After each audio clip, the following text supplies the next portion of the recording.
The test is in 4-part, Part 1, Part 2, Part 3, and Part 4. Now look at Part 1. Part 1. The director of an engineering company is interviewing an applicant for a job. First, you have some time to look at questions 1 to 6.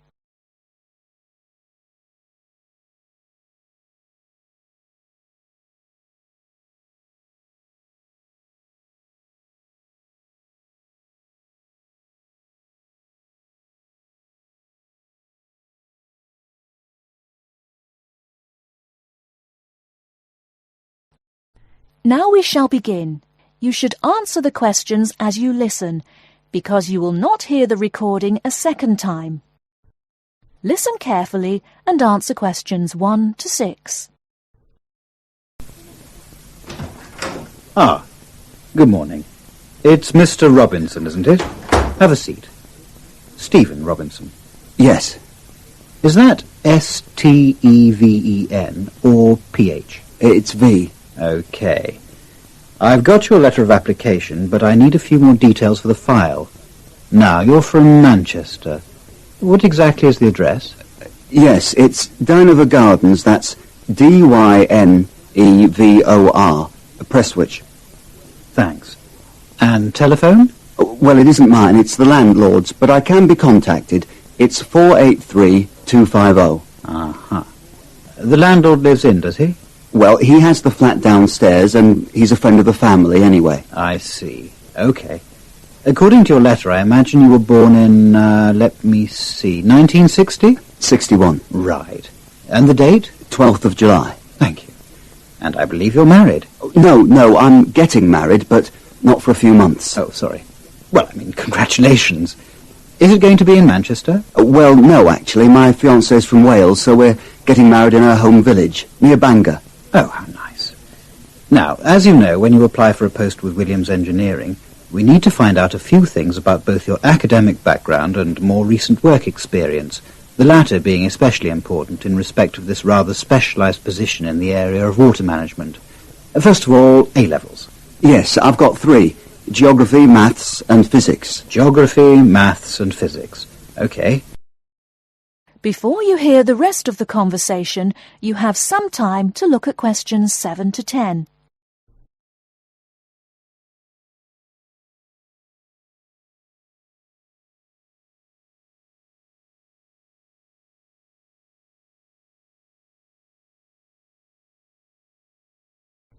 Now listen and answer questions 7 to 10.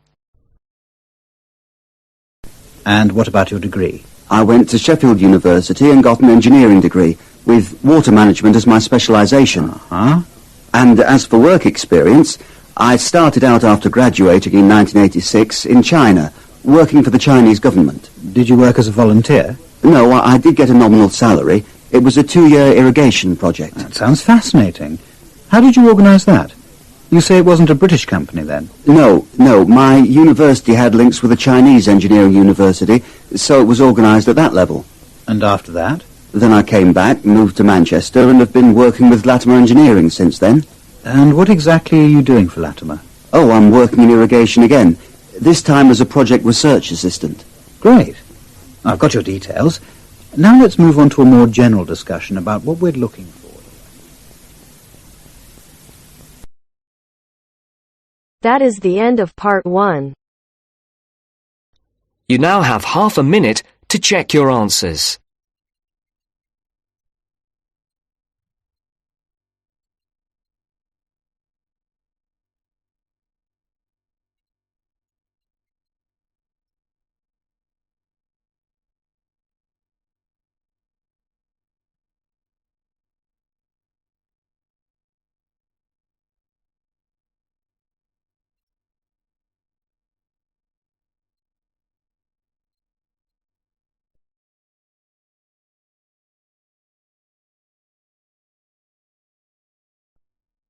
Now turns to Part 2. Part 2. A conversation between Alan and Gianna, the office counsellor of a company. First, you have some time to look at questions 11 to 16.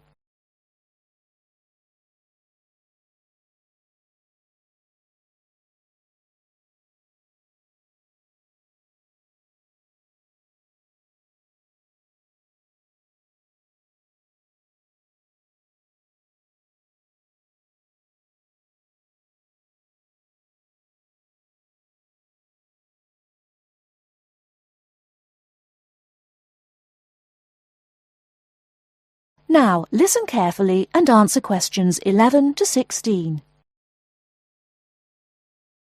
What's up, Gianna? You look like you're in bad shape. Yes, maybe I'll get sick leave from the boss and finally catch up on some sleep.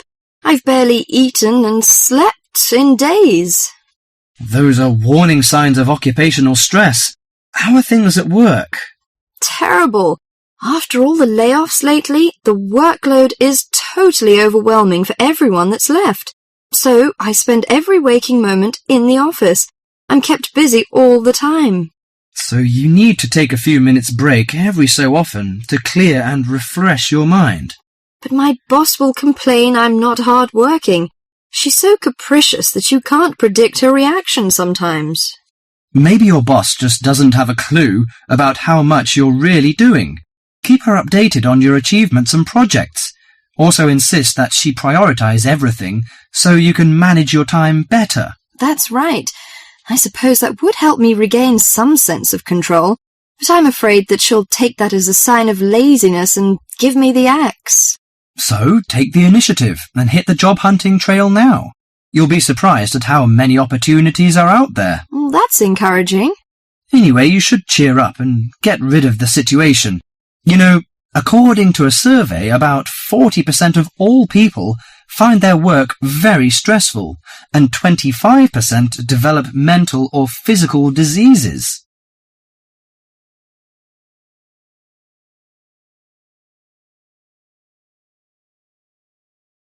Before you hear the rest of the talk, you have some time to look at questions 17 to 20.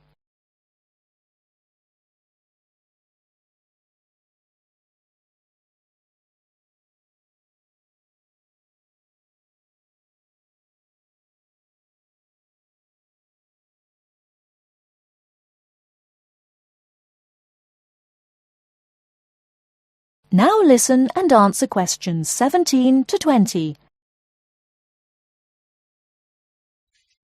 So serious? I didn't know that. How do the problems start? You know, they start when conflicts at work induces stress. Your body reacts by flooding the bloodstream with hormones that tense up your muscles and increase your blood pressure. This is meant to save you in a fight or flight situation, but leads to a host of illnesses, ranging from insomnia and headaches to heart attacks, when it occurs regularly over an extended period of time. What should I do to prevent such things happening? Well, most occupational stress is attributed to a recognized lack of control. You should act in advance to relieve the problems. For example, you should actively pursue career opportunities rather than quietly worry about getting fired. Of course, you can't control everything, so you need to help your mind and body cope. Keep a journal to release your frustrations, take short walks to calm down, or if necessary, simply take a mental health day. That is the end of part 2. You now have half a minute to check your answers.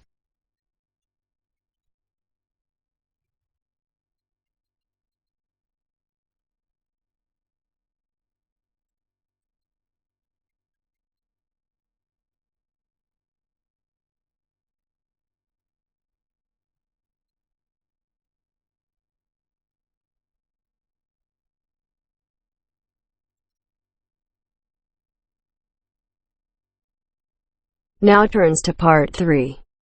Part 3. You will hear two students, Sharon and Zhao Li, talking to their tutor about a presentation they gave the previous week. First, you have some time to look at questions 21 to 23.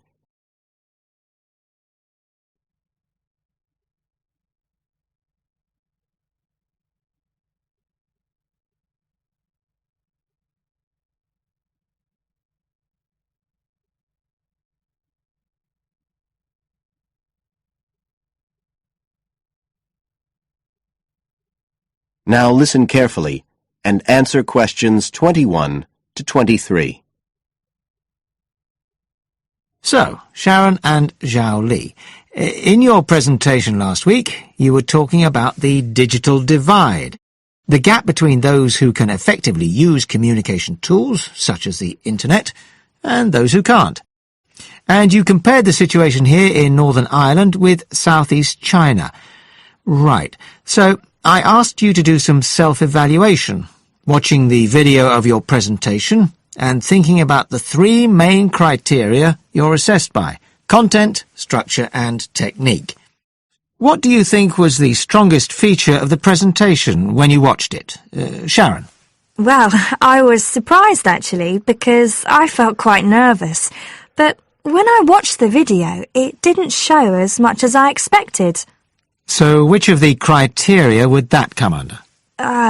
Confidence? That's not actually one of the criteria as such. Zhao Li? Technique? It's body language and eye contact, isn't it? Well, I didn't think I looked all that confident, but I think that our technique was generally good, like the way we designed and used the PowerPoint slides. So, you both feel happiest about that side of the presentation? Yeah. OK, now on the negative side, what would you change if you could do it again? Well, at first I'd thought that the introduction was going to be the problem, but actually I think that was okay. We defined our terms and identified key issues. It was more towards the end. The conclusion wasn't too bad, but the problem was the questions. We hadn't really expected there'd be any, so we hadn't thought about them that much. OK, anything else? Well, like Zhao Li says, I thought the conclusion was okay, but when I watched this on the video, I thought the section on solutions seemed rather weak. Can you think why? Well, we explained what people are doing about the digital divide in China and Northern Ireland, but I suppose we didn't really evaluate any of the projects or ideas.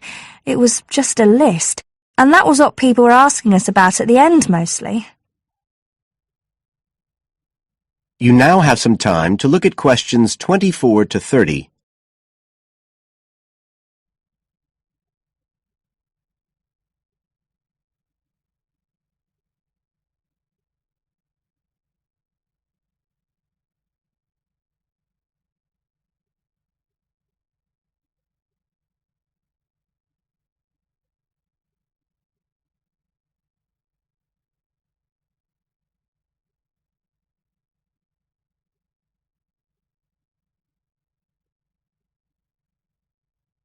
Now listen and answer questions 24 to 30. OK. Now, I also asked you to get some peer evaluation from the other students. Yes, well, people said it was interesting, like the fact that in China the internet was used more for shopping than in Northern Ireland. They said sometimes it was a bit hard to understand because we were talking quite fast, but we didn't think so when we watched the video. No, it's a bit different, though, because you know all this information already. If you're hearing it for the first time, you need more time to process it. That's why signposting the structure and organisation of the talk is important. That seemed okay. No one mentioned that as a problem. Some people said that we could have had more on the slides, like some of the other groups had nearly everything they said written up on the visuals as well. But other people said the slides were good. They had just the key points. Yes. And most people said we had quite good eye contact and body language. They all pointed out we'd overrun. They all said we were 5 minutes over. But we timed it afterwards on the video, and it was only 3 minutes. We were a bit unsure about the background reading at first, but I think we did as much as we could in the time. Anyway, no one commented on that under content. But one thing that did come out was that they liked the fact we'd done research on both Northern Ireland and China. Most other people had just based their research on one country. We managed to get quite a lot of data from the internet, although we had to do our own analysis, and we did our own surveys as well in both countries. So the class gave us best feedback for content, but it was all okay. Right. Well, that's quite similar to the feedback I'm giving you. I was very impressed by the amount of work you'd done and by your research methodology. So, actually, I'm giving you full marks for content. 5. The structure of the presentation was good, but not quite as good as the content, so I gave that 4, and the same for technique, so well done. Thank you. Now, the next stage is to write up your report. So, just a few pointers for you here. First of all, in your presentation, I think your ending was rather abrupt. You suddenly just stopped talking. Yeah. It wasn't a big problem, but think about your closing sentences in your report. You want to round it off well. One thing I forgot to mention earlier was that I felt a very strong point was that after you'd given your results, you explained their limitations. The fact that we didn't have a very reliable sample in terms of age in China. Yes, that section. So don't forget to include that. And you had some excellent charts and diagrams, but maybe you could flesh out the literature review a bit. I can give you some ideas for that later on if you want. Okay, is there anything else you want to ask? No, thank you. Thanks. That is the end of part 3. You now have half a minute to check your answers.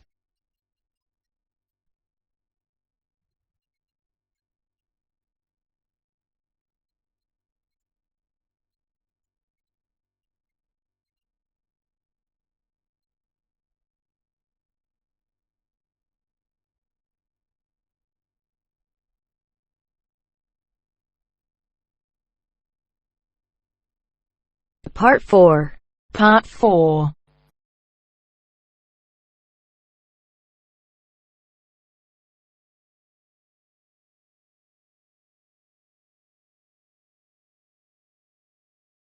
First, you have some time to look at questions 31 to 40.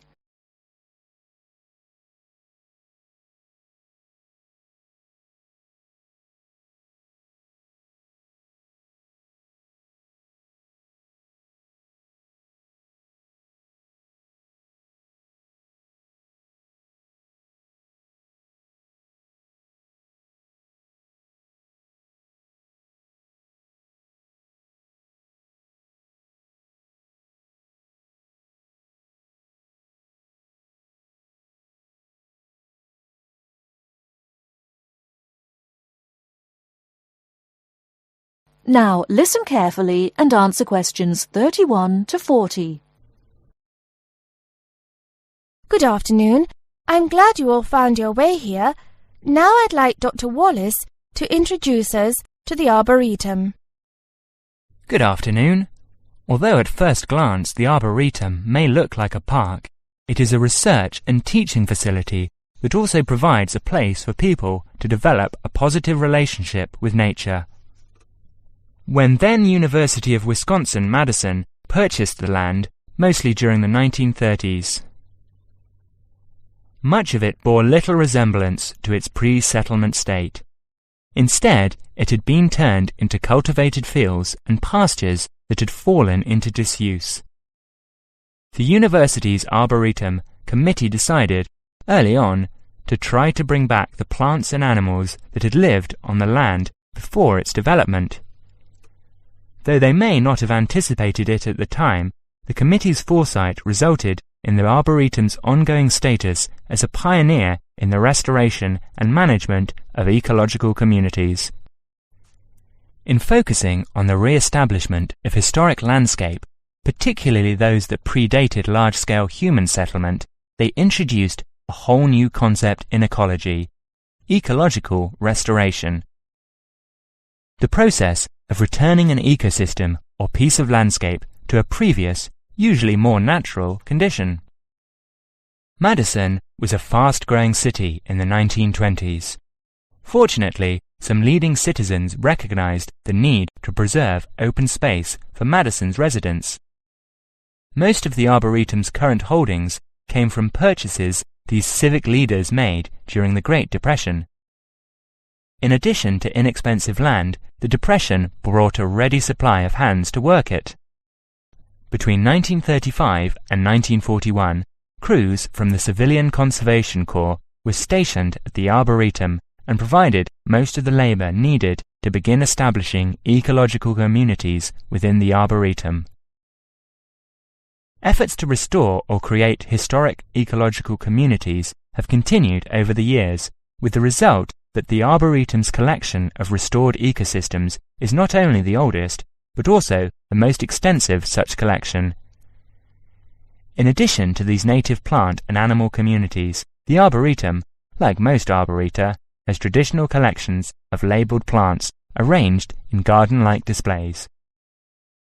These horticultural collections, featuring trees and shrubs of the world, are the state's largest woody plant collections. That is the end of part 4. You now have half a minute to check your answers.